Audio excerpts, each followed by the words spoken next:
you're at African Utility Week and PowerGen Africa.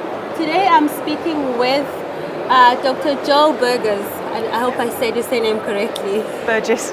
Burgess. Yeah. I'm sorry about that. That's okay. And we're going to be speaking on the topic of smart applications currently under development to look out for in the next 5 years.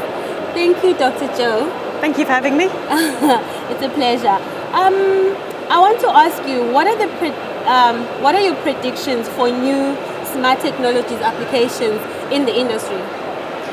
On the water treatment side and potable supply side, I think we're going to see a lot more by way of early detection and real-time detection of non-revenue water, so water leaks, pipe bursts, and things that warn a water company that they need to make a repair.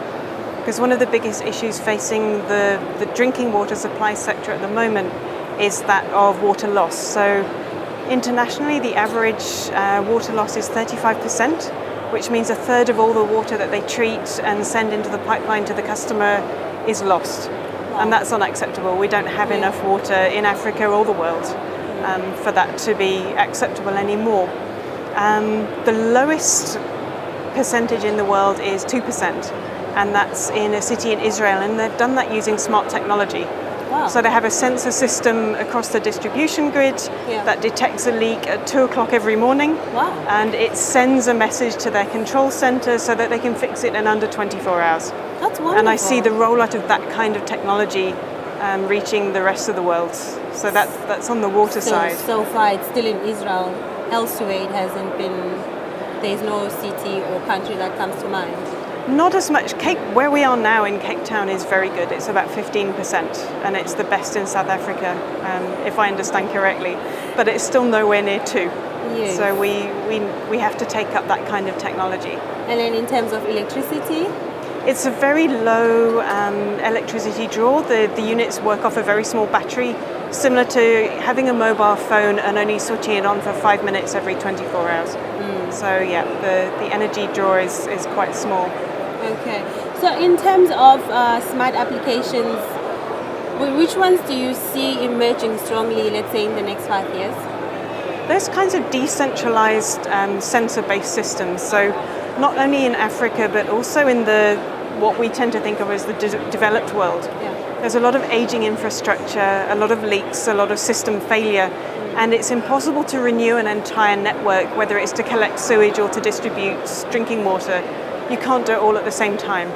So we're seeing a lot of development of applicational technologies that use the industrial Internet of Things to provide a sensoring system across an entire network without having to send a human being in a car out to look at everything all the time. So we're seeing things like sensors that detect, for example, a sudden change in temperature in a sewage system, which tells you that there's an input into the sewer that shouldn't be there, and then you can go to where that point is. And the exciting new thing with these sort of next generation of sensors is that they don't send all of the data back to the control room. They just wait until the result falls outside of kind of an upper and lower barrier, so that they only send a signal when there's a problem. You don't have a massive set of data to have to wade through all of the time. You just know when there's an issue and you can go straight there and deal with that issue. So that kind of technology depends on things like machine learning and learning algorithms that you install, and they spend a month finding out what's normal for that particular point. And then if they see something abnormal later, then they will pop up a red flag. That so I see exciting. A lot of that kind. It's very exciting. Yes, very and at least so. Now you know that utilities can save, they know where to save, and they shouldn't be wasting. Exactly, and they should be able to respond quickly. Yes, so we shouldn't well. get pollution incidents that kill fish, and we shouldn't get water outages that last for weeks. And also that improves your service delivery. Absolutely, yeah, and it saves a lot of money because you don't have to pay someone to drive around for 3 days to find a problem. Yes, which takes me to my last question around energy transition. It is still relatively new, but it's being embraced. So what are your thoughts around energy transition? I think you cannot separate energy from water. You have to have water to generate energy. If you have a solar power plant, for example, you have to wash the mirrors. If you have a coal-fired power plant, then you need cooling water. You also need energy for the water cycle. So collecting water, sewage and wastewater, and treating it requires energy. cleaning water to drinking standards and distributing it requires energy. And what we're seeing now is an interlock of the two systems that you cannot pull apart. So a lot of the new technologies are things like small-scale inline turbines, so that you put them in a water distribution system and they get some of the pumping energy back. Yes. We're seeing a lot of containerized, sort of decentralized wastewater treatment systems that can have solar panels, or they take their own waste heat and they power themselves. So once you've started the unit up, it's completely off-grid.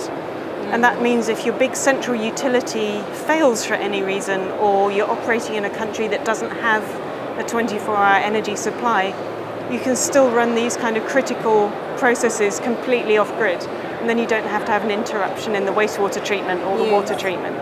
And those things are really exciting. As the costs of things like photovoltaic cells decrease, they become much more accessible and affordable. I think we're going to move from this sort of big city, big sewage works model that we have at the moment into smaller communities, decentralized systems on renewable energy. So thank you so much, Dr. Joe. Those were interesting insights. Thank you for watching. Subscribe to our channel now for more industry-related content.